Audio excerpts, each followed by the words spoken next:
Babylon का सबसे अमीर आदमी बाई जॉर्ज एस क्लासन। अध्याय 3। खाली पर्स के 7 इलाज। बेबीलोन बहुत ही समृद्ध शहर था। इतने युगों बाद भी यह दुनिया के सबसे समृद्ध शहर के रूप में मशहूर है, जिसका खजाना हमेशा भरा रहता था। परंतु हमेशा से ऐसा नहीं था। बेबीलोन की अमीरी का कारण यह था कि इसके नागरिक बुद्धिमान थे। उन्होंने अमीर बनने का फॉर्मूला सीख लिया था। जब सम्राट सारगन अपने शत्रुओं को पराजित करने के बाद बेबीलोन लौटे तो उन्होंने एक गंभीर स्थिति का सामना करना पड़ा। उनके वजीर ने बताया, महामहिम ने सिंचाई के लिए बड़ी नहरें और पूजा अर्चना करने के लिए ऊंचे मंदिर बनवाए, जिस वजह से प्रजाजन कई साल तक समृद्ध रहे। परंतु अब ये काम पूरे हो गए हैं, इसलिए ज़्यादातर नागरिक अपनी गुजर बसर नहीं कर पा रहे हैं। मजदूर बेरोजगार हैं, व्यापारियों की ग्राहकी बहुत कम हो गई है, किसानों की फसल नहीं बिक रही है, लोगों के पास सामान खरीदने के लिए पर्याप्त धन नहीं है। राजा ने पूछा, हमने नहर और मंदिर बनवाने में इतना सारा धन खर्च किया, आखिर वह धन गया कहाँ? वजीर ने कहा, महाराज, वह धन हमारे शहर के मुट्ठी भर अमीर लोगों के पास चला गया है।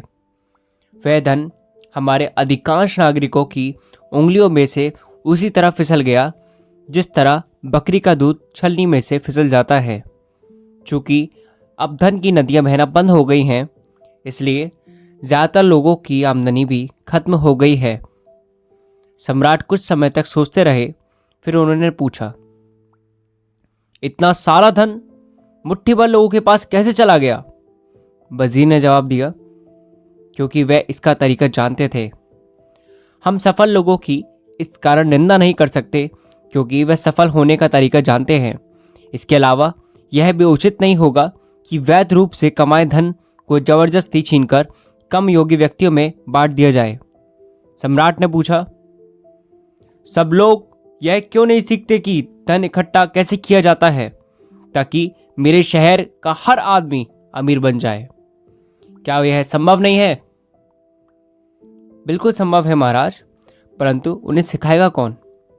पुरोहित और पुजारी तो निश्चित रूप से ऐसा नहीं कर सकते हैं, क्योंकि उन्हें धन कमाने के बारे में रत्ती भर भी ज्ञान नहीं है। सम्राट ने पूछा, वजीर, दौलतमंद बनने का तरीका हमारे शहर में सबसे अच्छी तरह किसे आता है? आपके सवाल में ही जवाब छुपा है महाराज। बेबीलोन में सबसे ज़्यादा दौलत किसके पास है? मेरे काबिल वजीर, तुमने बहुत अच्छी बात कही है। अरकाद के सिवा और कौन ये हो सकता है? वह बेबीलोन का सबसे अमीर आदमी है। उसे कल मेरे सामने पेश करो। अगले दिन सम्राट के आदेश के अनुसार अरकाद उनके सामने उपस्थित हुआ। हालांकि उसकी उम्र 70 वर्ष हो चुकी थी, परंतु वह अब भी चुस्त और फुर्तीला था। सम्राट ने कहा, अरकाद, क्या यह सच है कि तुम बेबीलोन के सबसे अमीर आदमी हो? लोग ऐसा ही कहते हैं महाराज, और कोई भी इसका विरोध नहीं करता। तुम इतने दौलतमंद कैसे बने? उन अवसरों का लाभ उठाकर जो हमारे श्रेष्ठ शहर के सभी नागरिकों के सामने उपलब्ध हैं। तुम्हारे पास शुरू में तो कुछ नहीं था, सिर्फ दौलत कमाने की प्रबल इच्छा थी, इसके अलावा और कुछ भी नहीं था। सम्राट ने आगे कहा, अरकाद, हमारे शहर की स्थिति बहुत गंभीर है।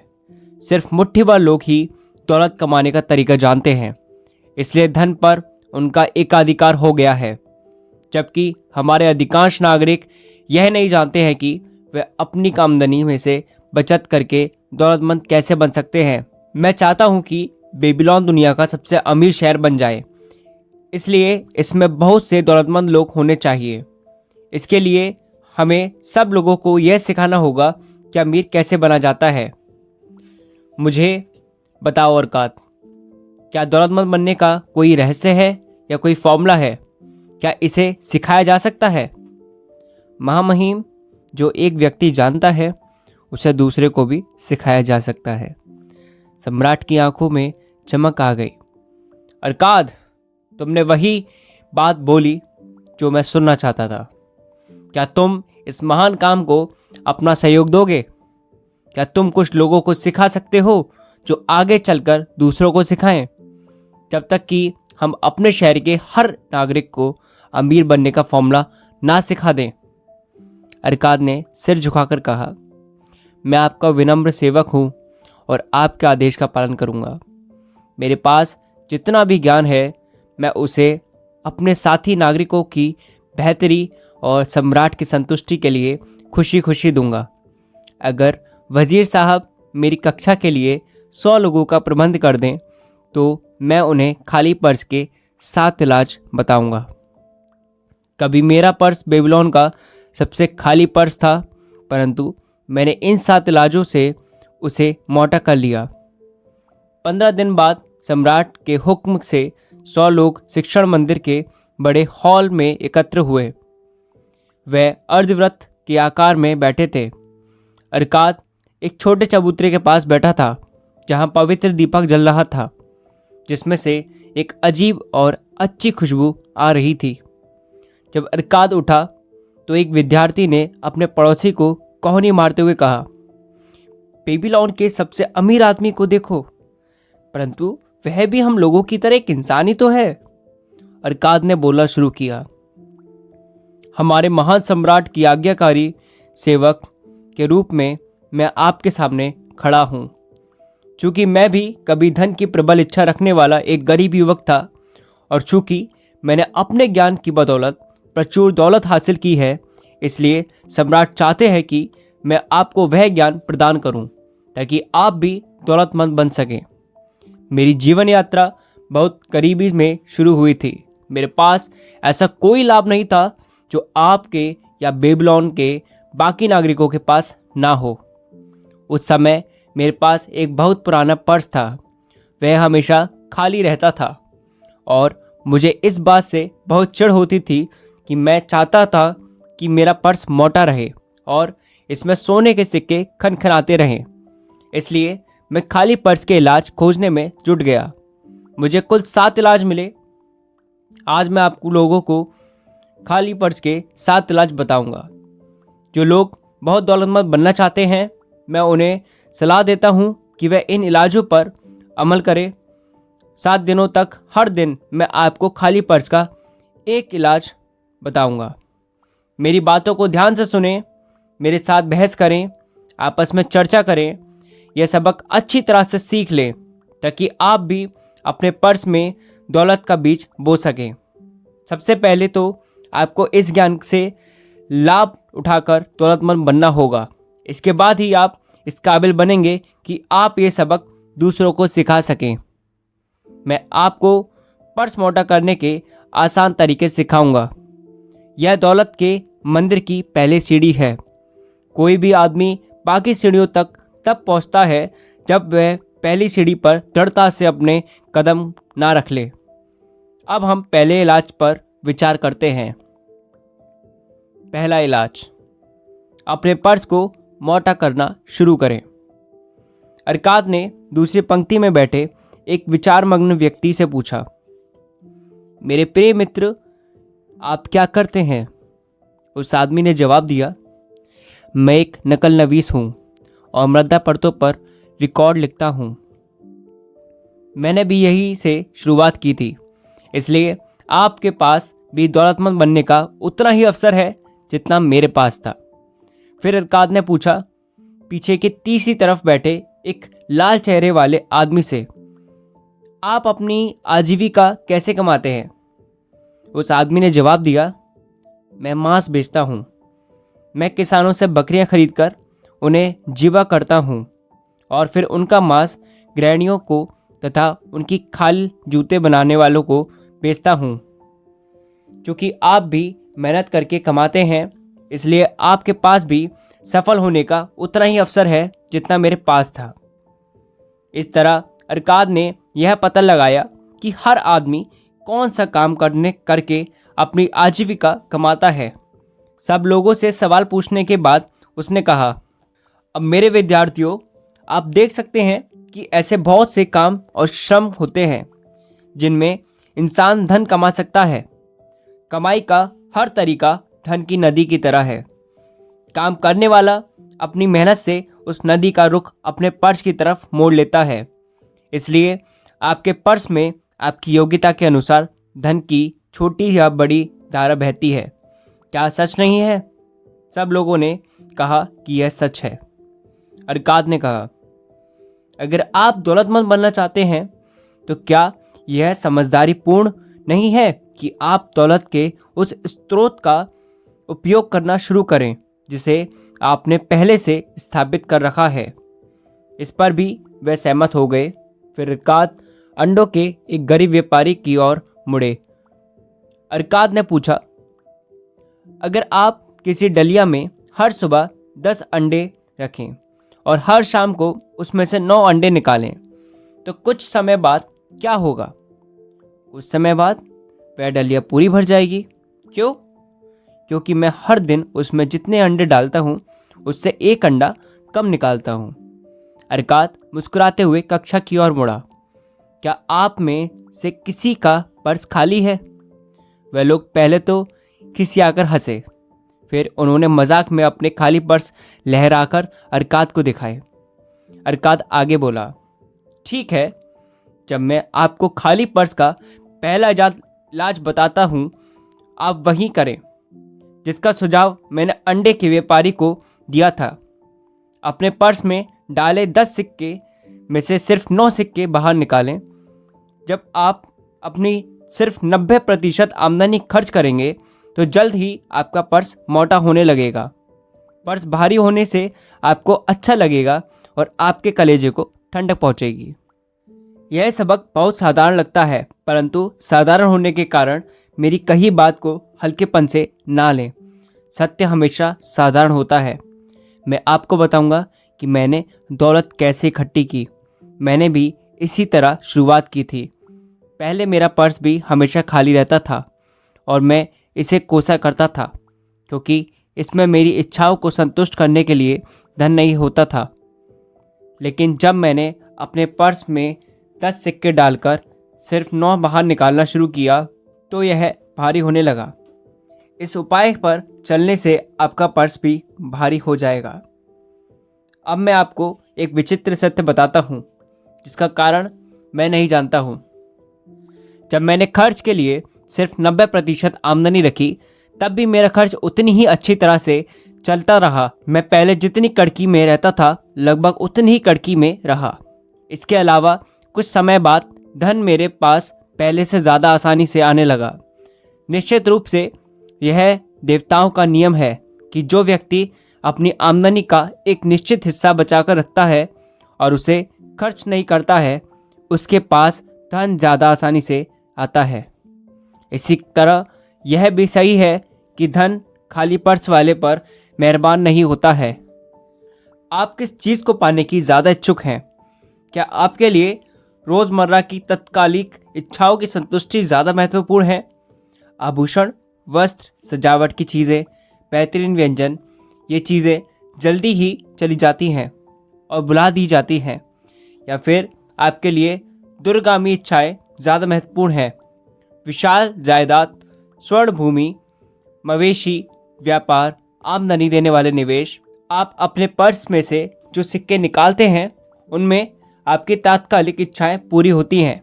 आप अपने पर्स में से जो सिक्के बचाते हैं उनसे आपकी दूरगामी इच्छाएं पूरी होती हैं। मेरे विद्यार्थियों, ये खाली पर्स का पहला इलाज था जिसे मैंने खोजा था। मैं पर्स में 10 सिक्के डालता था और उनमें से सिर्फ 9 सिक्के खर्च करता था। आप लोग इस पर आपस में चर्चा करें और अगर किसी को इसमें कोई गड़बड़ नजर आए तो वह कल मुझे बता दे। खाली पर्स का दूसरा इलाज, खर्च को नियंत्रित करें। अरकाद ने दूसरे दिन अपने विद्यार्थियों को संबोधित करते हुए कहा, आप में से कुछ लोगों ने मुझसे यह पूछा है, जब कोई अपनी पूरी आमदनी में से अपना खर्च नहीं चला पाता है तो वह अपने पर्स में डाले गए 10 सिक्कों में से एक सिक्का कैसे बचा सकता है। कल आप में से कितनों के पर्स खाली थे? सबने जवाब दिया, हम सबके। परंतु आपकी आमदनी समान नहीं है। कुछ लोग दूसरों से ज़्यादा कमाते हैं, कुछ का परिवार ज़्यादा बड़ा है, इसलिए उनका पालन पोषण करने में ज़्यादा खर्च होता है। परंतु आमदनी और खर्चा अलग अलग होने के बावजूद आप सबके पर्स एक जैसे खाली हैं। अब मैं आपको इंसानों के बराबर में एक असामान्य सच्चाई बताऊंगा। वह सच्चाई यह है, हमारे आवश्यक खर्च हमेशा हमारी आमदनी के अनुपात में बढ़ते रहेंगे जब तक कि हम इसे रोकने की कोशिश ना करें।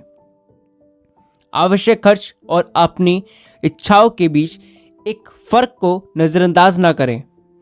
आपकी आमदनी से आपकी जितनी इच्छाएं संतुष्ट हो सकती हैं, आपकी और आपके परिवार की इच्छाएं उससे कहीं ज़्यादा होती हैं। उन इच्छाओं की संतुष्टि के लिए आमदनी कम पड़ जाती है और बहुत सी इच्छाएं ऐसी रह जाती हैं जो संतुष्ट नहीं हो पाती। सभी लोगों के पास उससे ज़्यादा इच्छाएं होती हैं जितनी वह संतुष्ट कर सकते हैं। आप सोचते होंगे कि मैं अपनी दौलत के कारण अपनी हर इच्छा पूरी कर सकता हूँ। यह सही नहीं है। मेरे समय की सीमा है, मेरी शक्ति की सीमा है, मैं जितनी यात्रा कर सकता हूँ उसकी दूरी की सीमा है, मैं जो खा सकता हूँ उसकी भी सीमा है, मैं जितने उत्साह के आनंद ले सकता हूँ उसकी भी सीमा है। किसान खेत में जहाँ भी खाली जगह छोड़ता है वहाँ पर खरपतवार उग जाती है। उसी तरह जहाँ भी इच्छाओं ने संतुष्ट होने का संभावना होती है वहाँ इंसानों के मन में इच्छाएं पैदा हो जाती हैं। इच्छाएं असीमित होती हैं, परंतु जिन इच्छाओं को आप पूरा कर सकते हैं वह सीमित होती हैं। अपनी जीवन शैली और खर्च की आदतों के बारे में अच्छी तरह सोचें। ऐसा करने पर आपको कुछ ऐसे खर्च ज़रूर मिलेंगे जिन्हें कम या ख़त्म किया जा सकता है। यह लक्ष्य बना लें कि आप जो भी सिक्का खर्च करें उसके बदले में आपको 100% संतुष्टि मिले। इसलिए आप जिन चीज़ों के लिए खर्च करना चाहते हो उन्हें लिख लें। सिर्फ आवश्यक चीज़ों को चुनें। इसके अलावा सिर्फ उन्हीं चीज़ों को चुनें जो आपकी 90% आमदनी में संभव हो। बाकी सब चीज़ों को हटा दें और उन्हें अपनी असीमित इच्छाओं का हिस्सा मान लें। जो संतुष्ट नहीं होंगी उनका अफसोस ना करें। फिर अपने आवश्यक खर्च का बजट बना लें। उस 10वें हिस्से को छुए भी नहीं जो आपके पर्स को मोटा कर रहा है। इसे अपनी प्रबल इच्छा बना लें जो संतुष्ट हो रही हैं। अपने बजट पर मेहनत करते रहें और इसमें फेरबदल करते रहें। अपने पर्स को मोटा बनाए रखने की दिशा में बजट का अपना पहला सलाहकार बनाएं। इस पर लाल और सुनहरे वस्त्र वाले एक आदमी ने खड़े होकर कहा, मैं एक स्वतंत्र व्यक्ति हूँ। मैं मानता हूँ कि मुझे ज़िंदगी की अच्छी चीज़ों का आनंद लेने का हक है। इसलिए मैं बजट की गुलामी का विरोध करता हूँ जो यह तय करता है कि मैं कितना खर्च कर सकता हूँ और किन चीज़ों के लिए कर सकता हूँ। मैं महसूस करता हूँ कि इससे मेरी ज़िंदगी का आनंद कम हो जाएगा और मैं बोझ उठाने वाले खच्चर की तरह बन जाऊंगा। इस पर अरकाद ने जवाब दिया, मेरे मित्र, आपका बजट कौन बनाएगा? उस आदमी ने कहा, मैं खुद। मान लें कि कोई खच्चर अपने बोझ का बजट बनाए तो वह इसमें क्या शामिल करेगा? क्या वह इसमें रत्न, कालीन और सोने की भारी सिल्लियाँ शामिल करेगा? बिल्कुल नहीं। वह इन कीमती चीज़ों को अपने बोझ में शामिल नहीं करेगा। इसके बजाय वह उस बोझ में घास, अनाज और रेगिस्तान के लिए पानी की मशक रखेगा। बजट का उद्देश्य यह है कि आपका पर्स मोटा बने। बजट आपकी आवश्यकताओं को संतुष्ट करने में आपकी मदद करता है। आवश्यकताओं के अलावा यह आपकी कुछ इच्छाओं को पूरा करने में भी आपकी मदद करता है। बजट द्वारा आप साधारण इच्छाओं से अपनी सबसे प्रबल इच्छाओं की रक्षा करते हैं ताकि वह पूरी हो सके। आपका बजट अंधेरी गुफा में चमकती मशाल की तरह आपको दिखाता है कि आपके पर्स में कहाँ छेद हो रहे हैं। यह उन छेदों को सिलने में आपकी मदद करता है। बजट आपके खर्च को इस तरह से नियंत्रित करता है ताकि आप सिर्फ निश्चित और संतुष्टिदायक उद्देश्यों के लिए ही खर्च करें। खाली पर्स का यह दूसरा इलाज है। अपने खर्च का बजट बना लें ताकि आपके पास अपनी आवश्यकताओं को पूरा करने के लिए पैसा रहे और आप 90% आमदनी में ही अपनी बाकी महत्वपूर्ण इच्छाओं का आनंद ले सकें तथा उन्हें संतुष्ट कर सकें। खाली पर्स का तीसरा इलाज, अपने धन को कई गुना बढ़ाएं। अरकाद ने तीसरे दिन अपनी कक्षा को संबोधित करते हुए कहा, अब आप देखेंगे कि आपका खाली पर्स मोटा होता जा रहा है और ऐसा ज़रूर होगा क्योंकि आप खुद को अनुशासित कर चुके हैं। अब आप अपनी आमदनी का 10वां हिस्सा बचाने लगे हैं। अपने अपने खर्च को नियंत्रित कर लिया है ताकि आपके बढ़ते हुए खजाने की रक्षा हो सके। इसके बाद हम इस बात पर विचार करेंगे कि आप अपने बचत से कैसे मेहनत करवा सकते हैं और इसे कैसे बढ़ा सकते हैं। पर्स में रखा धन अच्छा लगता है और कंजूस आदमी को संतोष देता है, परंतु यह आमदनी को बढ़ाता नहीं है। अपनी आमदनी में से धन बचाना तो सिर्फ शुरुआत है। उस बचत से जो आमदनी होगी उसी से हम दौलतमंद बनेंगे। हम अपने धन या बचत से मेहनत कैसे करवा सकते हैं? निवेश करके। मेरा पहला निवेश दुर्भाग्यपूर्ण था और उसमें मेरी सारी बचत डूब गई थी। वह कहानी मैं आपको बाद में बताऊंगा। मैंने अपना पहला लाभकारी निवेश तब किया जब मैंने ढाल बनाने वाले अकबर को कर्ज दिया। वह ढाल बनाने के लिए हर साल समुद्र पार से बहुत सारा कांसा खरीदता था। चूँकि इतना कांसा खरीदने के लिए उसके पास पर्याप्त पूंजी नहीं थी, इसलिए वह उन लोगों से उधार लेता था जिनके पास अतिरिक्त धन होता था। अकबर एक सम्मानित और भरोसेमंद व्यक्ति था। जब उसकी ढालें बिक जाती थीं तो वह अपना कर्ज चुका देता था और उस पर उदारता से ब्याज भी देता था। उसे दोबारा कर्ज देते समय मैं उसके चुकाए गए ब्याज को भी कर्ज में जोड़ देता था। इस तरह से न सिर्फ मेरी पूंजी बढ़ती थी बल्कि मेरी आमदनी भी बढ़ जाती थी। जब मेरी पूंजी सूद समेत मेरे पास पर्स में लौटती थी तो मुझे बहुत संतुष्टि मिलती थी। मेरे विद्यार्थियों, मैं आपको बता दूं, दौलत पर्स में खनखना रहे सिक्कों से नहीं बनती। दौलत तो निवेश से प्राप्त आमदनी से बनती है। दौलत का अर्थ धन की वह धारा है जो लगातार पर्स में बहकर आती रहे और उसे हमेशा मोटा करती रहे। हर इंसान की यही दो चाहत होती हैं। आप में से हर एक भी यही इच्छा रखता है और आपके पर्स में आमदनी लगातार आती रहे, भले ही आप मेहनत करें या कहीं सैर सपाटे पर चले जाएं। मेरी आमदनी बहुत ज़्यादा है, इतनी ज़्यादा कि मुझे बहुत अमीर आदमी कहा जाता है। अकबर को मैंने जो कर्ज दिया था वह लाभकारी निवेश के क्षेत्र में मेरा पहला परीक्षण था। इस अनुभव से मुझे जो ज्ञान हासिल हुआ वो मेरे बहुत काम आया। मेरी जमा पूंजी बढ़ने पर मैंने दूसरों को भी कर्ज दिया और लगातार निवेश करता रहा। पहले तो कुछ जगहों से और बाद में बहुत सी जगहों से मेरे पर्स में धन की सुनहरी धाराएं बहकर आने लगी, जिसका मैं अपनी सूझबूझ से मनचाहा प्रयोग कर सकता था। देखिए, अपनी छोटी सी आमदनी में मैंने सुनहरे सेवकों की सेना तैयार कर ली, जिनसे मैं हर सिक्का या सैनिक मेरे लिए काम करता था और धन कमाता था। उन्हीं की तरह उनकी संतानें भी मेरे लिए काम करती थी और फिर उनकी संतानें, जब तक कि उनके संयुक्त प्रयासों में से मुझे काफ़ी आमदनी नहीं होने लगी। जब आमदनी अच्छी हो तो धन तेजी से बढ़ता है। जैसा आप इस उदाहरण में देखेंगे, एक किसान ने अपने पहले पुत्र को जन्म के समय एक साहूकार के पास चांदी के 10 सिक्के ब्याज पर जमा किए। उसने साहूकार से कहा कि जब उसका पुत्र 20 साल का हो जाएगा तो वह मूलधन को सूद सहित लौटा दे। साहूकार हर 4 साल में 25% ब्याज देने के लिए तैयार हो गया। किसान अपने पुत्र के लिए यह धन अलग रख रहा था, इसलिए उसने साहूकार से कहा कि वह ब्याज को भी मूलधन में जोड़ता जाए। जब वह लड़का 20 साल का हुआ तो किसान एक बार फिर साहूकार के पास गया और अपनी जमा पूंजी की राशि के बारे में पूछताछ की। साहूकार ने बताया चूंकि उसकी रकम चक्रवर्ती ब्याज से बढ़ रही थी, इसलिए उसने चांदी के जो 2 सिक्के जमा किए थे अब वे बढ़कर 30.5 सिक्के हो गए हैं। यह सुनकर किसान बहुत खुश हुआ। चूंकि उसके पुत्र को अभी धन की जरूरत नहीं थी, इसलिए उसने वह धन साहूकार के पास ही जमा रहने दिया। जब पुत्र 50 साल का हुआ, इस दौरान उसका पिता इस दुनिया से जा चुका था, तो साहूकार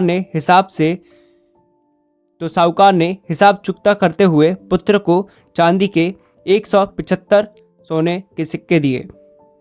इस तरह 50 साल में यह निवेश चक्रवर्ती ब्याज के कारण लगभग 17 गुना बढ़ गया। खाली पर्स का तीसरा इलाज है हर सिक्के से मेहनत करवाते रहें। तो साहूकार ने हिसाब चुकता करते हुए पुत्र को चांदी के 175 सिक्के दिए। इस तरह 50 साल में यह निवेश चक्रवर्ती ब्याज के कारण लगभग 17 गुना बढ़ गया। यह खाली पर्स का तीसरा इलाज है। हर सिक्के से मेहनत करवाते रहें जब तक कि यह और सिक्के पैदा ना करे। ठीक उसी तरह जिस तरह मवेशी करते हैं, यह सुनिश्चित करें कि हर सिक्का का निवेश आपको आमदनी देता रहे और धन की धारा लगातार आपके पर्स में बहकर आती रहे। खाली पर्स का चौथा इलाज, अपनी पूंजी की रक्षा करें। अरकाद ने चौथे दिन अपनी कक्षा से कहा, दुर्भाग्य को चमकता निशाना अच्छा लगता है। इंसान को अपने पर्स में रखे धन की दृढ़ता से रक्षा करनी चाहिए। अगर वह ऐसा नहीं करेगा तो धन उसके पास से चला जाएगा। इसलिए समझदारी इसी में है कि वह पहले हम छोटी रकम को सुरक्षित रखना सीखें। तभी देवताओं को यह विश्वास होगा कि हम बड़ी रकम को भी सुरक्षित रख पाएंगे। जिसके पास भी धन होता है, उसके सामने बहुत से प्रलोभन आते हैं। उसे कई ऐसे अवसर ललचाते हैं जब उसे लगता है कि वह बहुत अच्छी योजनाओं में निवेश करने बहुत अच्छा लाभ कमा सकता है। अक्सर उसके मित्र और रिश्तेदार ऐसे निवेशों में उत्साह से प्रवेश करते हैं और उसे भी ऐसा ही करने के लिए प्रेरित करते हैं। निवेश का पहला दमदार सिद्धांत है, आपके मूलधन की सुरक्षा करें। अगर मूलधन के चले जाने का खतरा हो तो क्या ज़्यादा कमाई के लालच में पड़ना समझदारी है? मुझे इसमें ज़रा भी समझदारी नज़र नहीं आती है। अगर आप इतना बड़ा जोखिम उठाते हैं तो इसकी सज़ा की यही होगी कि शायद आपका अपना मूलधन भी गंवा दें। अपनी जमा पूंजी का निवेश करने से पहले सावधानी से जांच पड़ताल करें। पहले पूरी तरह आश्वस्त हो जाएं कि आपकी पूंजी सुरक्षित लौट आएगी। फटाफट अमीर बनने की हवाई इच्छाओं में गलत दिशा में ना चले जाएं। किसी व्यक्ति को कर्जा देने से पहले आपको यह यकीन कर लेना चाहिए कि उसमें कर्ज चुकाने का सामर्थ्य है। यह भी देख लें कि कर्ज चुकाने के बारे में उसकी प्रतिष्ठा कैसी है, ताकि कहीं अनजाने में आप उसे अपनी मेहनत की कमाई के तोहफे में ना दे दें।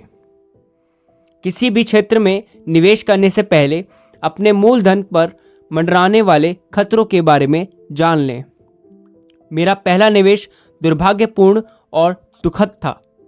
1 साल तक मैंने मेहनत से जो पैसा बचाया था उसे मैंने अजबर नामक ईंट बनाने वाले को दिया था, जो दूसरे देश में की यात्रा करने जा रहा था।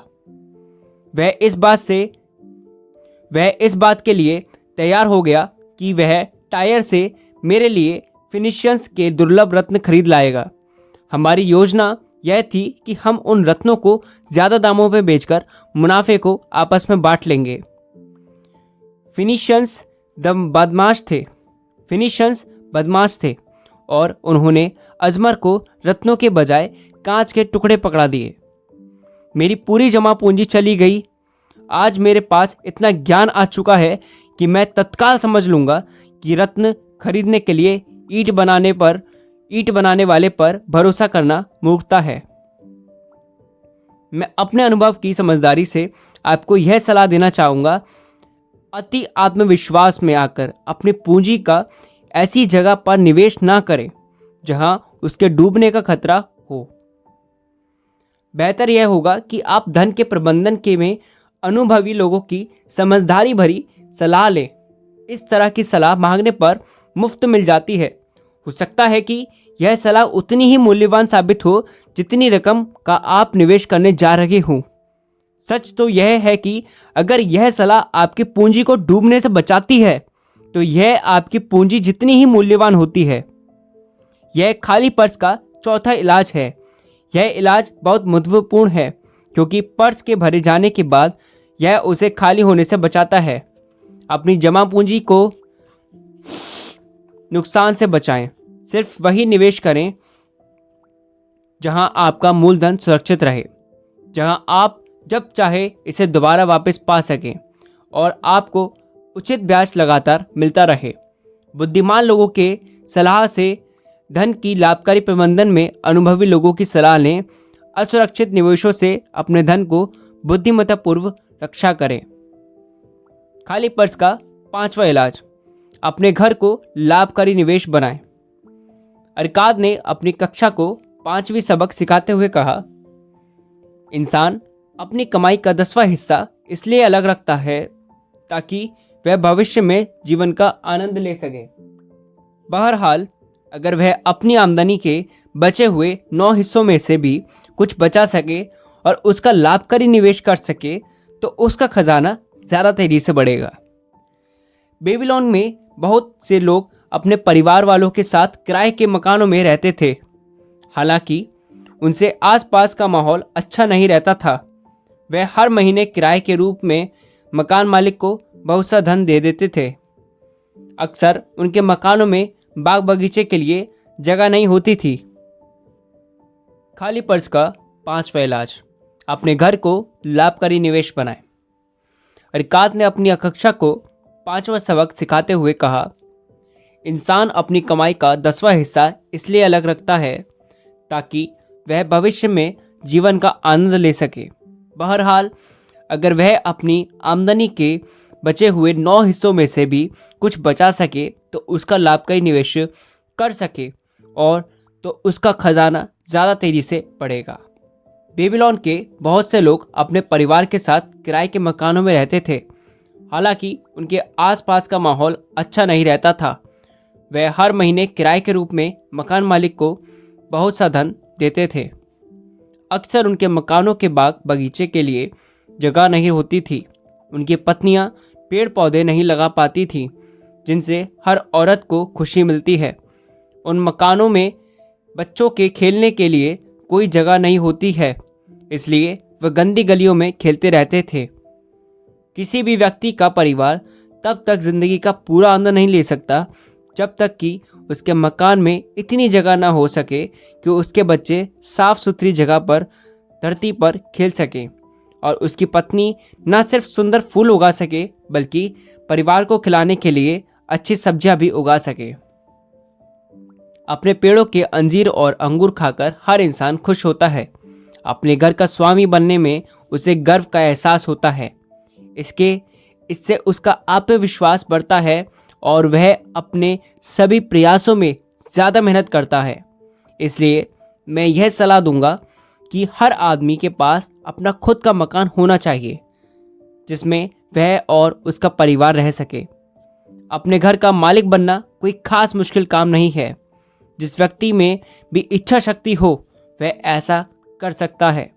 हमारे महान सम्राट ने बेबीलोन की दीवारों को इतनी दूर तक फैला दिया कि इसके भीतर बहुत सी खाली जमीन पड़ी है जिसे बहुत उचित कीमत पर खरीदा जा सकता है। मेरे विद्यार्थियों, मैं आप लोगों से यह भी कहता हूँ कि साहूकार खुशी खुशी उन लोगों को उधार देते हैं जो अपने परिवार के लिए ज़मीन और मकान खरीदना चाहते हैं। इस नेक काम के लिए आपको रकम आसानी से उधार मिल जाएगी। आप ईंट बनाने वाले और मकान बनाने वाले को पैसे देने के लिए उधार ले सकते हैं, बशर्ते आप अपनी तरफ से भी थोड़ी सी जमा पूंजी लगाएं और यह विश्वास दिला सकें कि आप कर्ज चुका सकते हैं। तब आपको सच्ची खुशी का एहसास होगा क्योंकि आप एक बहुमूल्य जायदाद के स्वामी बन जाएंगे और उस पर आपका इकलौता खर्च यह होगा कि आपको सम्राट को टैक्स देना होगा। इसके अलावा आपकी पत्नी आपके कपड़े धोने के लिए ज़्यादा बार नदी तक जाएगी ताकि हर बार लौटते समय वह पौधों में डालने के लिए एक मशक पानी ला सके। इस तरह गृह स्वामी बनने वाली व्यक्ति को बहुत से लाभ होते हैं। इससे उसका खर्च भी बहुत कम हो जाता है, जिससे उसकी आमदनी का अधिक हिस्सा उसकी इच्छाओं की संतुष्टि तथा आनंद के लिए उपलब्ध होता है। इस खाली पर्स का 5वां इलाज, अपने घर के मालिक बने। बेबीलोन का सबसे अमीर आदमी। खाली पर्स का 6वां इलाज, भावी आमदनी सुनिश्चित करें। अरकाद ने अपनी कक्षा को 6वें दिन संबोधित करते हुए कहा, हर व्यक्ति की जिंदगी बचपन से बुढ़ापे की तरफ चलती है। यह जिंदगी का मार्ग है और इस पर हर एक को चलना पड़ता है जब तक कि देवता उसे असमय ही अपने पास ना बुला लें। इसलिए मैं आपसे कहता हूँ कि इंसान को अपने भविष्य या बुढ़ापे के लिए उचित आमदनी की व्यवस्था कर लेना चाहिए। इसके अलावा उसे इस बात की भी व्यवस्था कर लेना चाहिए कि अगर वह इस दुनिया में ना रहे तो भी उसके परिवार को सहारा तथा आराम मिलता रहे। आज का सबक आपको सिखाएगा कि बुढ़ापे में आपका पर्स कैसे भरा रहेगा। धन के नियमों के ज्ञान से जो व्यक्ति धन इकट्ठा कर लेता है उसे अपने भविष्य के बारे में विचार करना चाहिए। उसे कुछ ऐसे निवेशों की योजना बना लेनी चाहिए जो कई साल तक सुरक्षित रूप से बढ़ते रहें और ज़रूरत के समय काम आए, जिसकी उसने समझदारी से पहले ही कल्पना कर रखी थी। इंसान कई तरीकों से अपने भविष्य के लिए धन को सुरक्षित रख सकता है। वह अपने खजाने को किसी गुप्त जगह पर ज़मीन में गाड़ सकता है, परंतु चाहे खजाना को कितनी भी चतुराई से छुपाया गया हो, अंत में चोर उसे लूटकर ले जाएंगे। इस वजह से मैं इस योजना की सलाह नहीं देता हूँ। भविष्य के लिए धन सुरक्षित रखने के उद्देश्य से इंसान घर या ज़मीन खरीद सकता है। अगर समझदारी से घर या ज़मीन को चुना जाए ताकि भविष्य में भी उसकी उपयोगिता तथा मूल्य में वृद्धि हो, तो ऐसा करना लाभकारी है। भविष्य में इस जायदाद को बेचकर अपने लक्ष्य को हासिल किया जा सकता है। इसके अलावा इंसान नियमित रूप से साहूकार के पास छोटी छोटी राशियां जमा करके अपने धन को बढ़ा सकता है। साहूकार द्वारा दिया जाने वाला ब्याज जब मूलधन में जोड़ा जाएगा तो धनराशि बहुत बढ़ जाएगी। मैं अंसार नाम के मोची को जानता हूँ। कुछ समय पहले उसने मुझे बताया था कि 8 साल से हर सप्ताह वह साहूकार के पास चांदी के 2 सिक्के जमा कर रहा है। साहूकार ने उसे हाल ही में उसका हिसाब बताया, जिसे सुनकर वह बहुत खुश हुआ।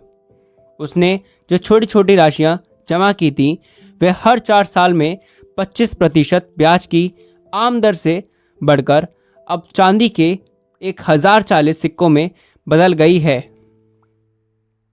मैंने खुश होकर उसे आगे भी बचत करने के लिए प्रोत्साहित किया।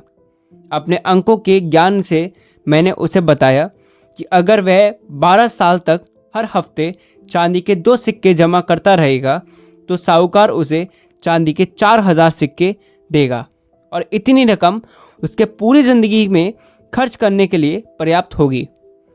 जब नियमित रूप से जमा करने पर छोटी राशि इतने लाभकारी परिणाम देती है तो किसी व्यक्ति का व्यवसाय या निवेश कितना ही समृद्ध हो, उसे यह व्यवस्था कर लेना चाहिए कि उसके बुढ़ापे और परिवार की रक्षा के लिए पर्याप्त दौलत हो। मेरी इच्छा होती है कि मैं इसके बारे में और भी कुछ अच्छी बातें कहूँ। मेरा यह विश्वास है कि किसी दिन समझदारी से सोचने वाले लोग मौत के खिलाफ परिवार को सुरक्षित रखने की योजनाएं बनाएंगे। इस योजना में बहुत से लोग नियमित रूप से छोटी सी राशि जमा करेंगे और उस जमा राशि के एक अच्छी रकम मृत सदस्य के परिवार को दी जाएगी। मैं चाहता हूं कि ऐसा हो और मैं ऐसा करने की प्रबल सलाह देता हूं, परंतु आज यह संभव नहीं है, क्योंकि यह काम किसी इंसान या पार्टनरशिप की जिंदगी तक सीमित नहीं है। इस तरह की योजना को सम्राट के सिंहासन की तरह स्थिर होना चाहिए। मुझे लगता है कि किसी दिन इस तरह की योजनाएं बनेंगी और यह बहुत से लोगों के लिए वरदान साबित होंगी, क्योंकि सिर्फ पहले छोटे भुगतान के बाद ही व्यक्ति के मर जाने पर उसके परिवार के लिए दौलत की व्यवस्था हो जाएगी। परंतु चूँकि हमारे समय में इस तरह की योजना नहीं है और हमारे जीवन काल में ऐसी योजना होंगी भी नहीं, इसलिए हमें अपने संसाधनों का लाभ उठाकर अपने लक्ष्य को हासिल करने के कुछ तरीके खोजने चाहिए। इसी वजह से मैं सब लोगों को सुझाव देता हूँ कि वह अच्छी तरह सोचकर समझदारीपूर्ण तरीकों से अपने बुढ़ापे के लिए धन की व्यवस्था कर लें, क्योंकि जब कोई व्यक्ति कमा नहीं पा सके और या जब परिवार का मुखिया चला जाए तो खाली पर्स बहुत दुख का कारण बन जाता है। तो खाली पर्स का छठवां इलाज यही है, अपने बुढ़ापे और अपने परिवार की रक्षा के लिए पहले से ही व्यवस्था कर लें। खाली पर्स का सातवां इलाज, अपनी आमदनी की क्षमता बढ़ाएं। अरकाद ने 7वें दिन अपनी कक्षा को संबोधित करते हुए कहा, मेरे विद्यार्थियों, आज मैं आपको खाली पर्स का एक सटीक उपाय बताने जा रहा हूँ, परंतु आज मैं धन के बारे में नहीं बल्कि आपके बारे में बात करूँगा, जो अलग अलग रंगों के कपड़ों में मेरे सामने बैठे हैं। मैं इंसान के दिमाग और ज़िंदगी की उन चीज़ों के बारे में बातें करूँगा जो उसकी सफलता में समर्थन या विरोध में काम करती है। कुछ समय पहले एक युवक मेरे पास उधार मांगने आया। जब मैंने उससे पूछा कि उसे इसकी ज़रूरत क्यों पड़ी, तो उसने जवाब दिया कि उसके खर्च उसकी आमदनी से ज़्यादा हैं। इस पर मैंने उससे कहा कि एक ऐसी स्थिति में कोई भी साहूकार उसे कर्ज नहीं देगा जब तक कि उसके पास अतिरिक्त धन कमाने की क्षमता ना हो जाए जिससे वह अपना कर्ज चुका सके। मैंने उससे कहा, तुम्हें अपनी आमदनी बढ़ाना चाहिए। कमाने की अपनी क्षमता को बढ़ाने के लिए तुम्हें क्या किया जाए? युवक ने कहा, मैंने वह सब किया है जो मैं कर सकता हूँ। 2 महीनों से मैं 6 बार मैंने अपने मालिक के पास जाकर अपनी तनख्वाह बढ़ाने का आग्रह किया, परंतु मुझे सफलता नहीं मिली। कोई भी व्यक्ति इससे ज़्यादा बार यह अनुरोध नहीं कर सकता।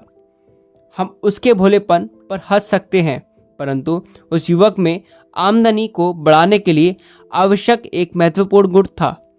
उसके ज़्यादा कमाने की प्रबल इच्छा थी, जो बहुत उचित और सराहनीय है। उपलब्धि से पहले उसकी इच्छा होना चाहिए। आपकी इच्छाएं प्रबल और निश्चित होनी चाहिए।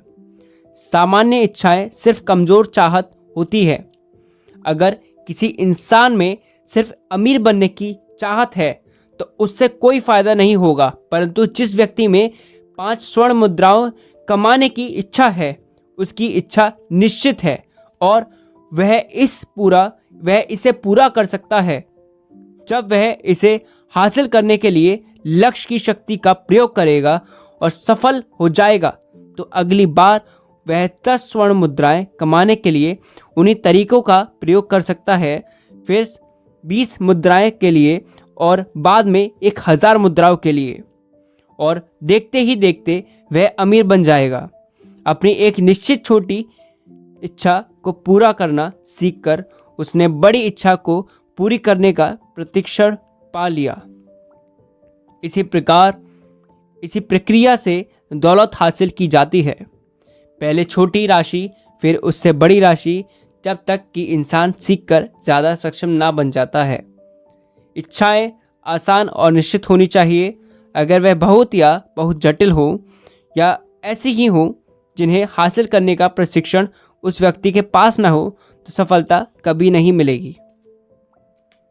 इन प्रस्तुत पंक्तियों में लेखक ये कहना चाहते हैं कि यदि आपके अंदर कोई फिक्स्ड गोल नहीं है जिसको आप पेपर और पेन से लिख सको एक कॉपी के ऊपर, तब तक उस गोल की कोई वैल्यू नहीं है। क्योंकि अगर जैसे सब लोग सोचते हैं कि हमें सफल होना है, लेकिन आप ये बेंचमार्क सेट नहीं करोगे कि आपको किस चीज़ में सफल होना है और कितना सफल होना है, तब तक आप उस लक्ष्य के पीछे भाग नहीं सकते। बहरहाल आगे बढ़ते हैं। जब मनुष्य अपने काम में ज़्यादा कुशल बनता है तो वह अपनी कमाने की क्षमता को भी बढ़ा लेता है। जब मैं गरीब नकल नवीस था और हर दिन कुछ सिक्कों के बदले मैं मृदा पत्र पर लिखता था, तो मैंने देखा कि कुछ नकल नवीस मुझसे ज़्यादा काम करते थे और इस कारण उन्हें मुझसे ज़्यादा आमदनी होती थी। इसलिए मैंने यह संकल्प किया कि मैं भी उनके जितना काम करूँगा। उनके ज़्यादा सफल होने के कारण जानने में मुझे ज़्यादा समय नहीं लगा। मैंने अपने काम में ज़्यादा रुचि ली, एकाग्रता से काम किया, अपने प्रयास में ज़्यादा लगन का प्रयोग किया और देखते ही देखते मैं जितने मृदा पत्रों पर लिखता था, बहुत कम लोग उससे ज़्यादा लिख सकते थे। जल्दी ही मुझे अपनी बढ़ी हुई क्षमता की वजह से पुरस्कार मिला। अपनी तनख्वाह बढ़वाने के लिए मुझे अपने मालिक के पास 6 बार जाने की ज़रूरत भी नहीं पड़ी। हमारे पास जितना ज्ञान होता है हम उतना ही ज़्यादा कमा सकते हैं। तो व्यक्ति अपनी कला में ज़्यादा निपुणता हासिल करने की कोशिश करता है, उसे उसके अच्छे पुरस्कार मिलते हैं। अगर वह कारीगर है तो वह अपने व्यवसाय के सर्वाधिक योग्य व्यक्ति से सीख सकता है। अगर वह कानून या उपचार के क्षेत्र में मेहनत करता है तो वह अपने व्यवसाय के बाकी लोगों से विचार विमर्श करके सीखता है या उनकी सलाह से सीखता है। अगर वह व्यापारी है तो वह लगातार अच्छी चीज़ों की तलाश कर सकता है जिन्हें कम कीमतों पर खरीदा जा सकता है। मनुष्य की स्थितियाँ हमेशा बदलती हैं और सुधरती रहती हैं, क्योंकि बुद्धिमान लोग नई योग्यताएं सीखते रहते हैं ताकि वे बेहतर ढंग से उसकी सेवा कर सके, जिनके संरक्षण पर उनकी प्रगति निर्भर करती है। इसलिए मैं सभी व्यक्तियों से यह आग्रह करता हूँ कि वह प्रगति की पहली कतार में खड़े रहें और स्थिर ना रहें, क्योंकि स्थिर खड़े होने पर वह पीछे रह जाएंगे। बहुत सी चीज़ें इंसान की ज़िंदगी को लाभकारी अनुभवों से समृद्ध बनाती है। अगर किसी व्यक्ति में आत्मसम्मान है तो उसे नीचे दिए गए काम करने चाहिए। उसे अपना कर्ज यथासंभव शीघ्रता से चुकाना चाहिए और ऐसी चीज़ें नहीं खरीदनी चाहिए जिनका वह भुगतान ना कर पाए। उसे अपने परिवार की अच्छी देखभाल करनी चाहिए ताकि वह उसके बारे में अच्छे विचार रखे और अच्छी बातें कहे। उसे अपनी वसीयत कर देना चाहिए ताकि जब देवता उसे अपने पास बुला लें तो उसकी जायदाद का उचित और गरिमापूर्ण बंटवारा हो सके। उसे दुर्भाग्य के शिकार लोगों पर दया करना चाहिए और तार्किक सीमाओं के भीतर उनकी मदद करनी चाहिए। उसे अपने प्रियजनों के प्रति विचारपूर्वक काम करना चाहिए। इस तरह खाली पर्स का 7वां और अंतिम इलाज है अपनी शक्तियों का विकास करना, अधिक बुद्धिमान तथा योग्य बनने के लिए अध्ययन करना, आत्मसम्मान से काम करना। ऐसा करने पर आप में यह आत्मविश्वास आ जाएगा कि आप सावधानीपूर्वक सोची गई इच्छाओं को पूरा कर सकते हैं।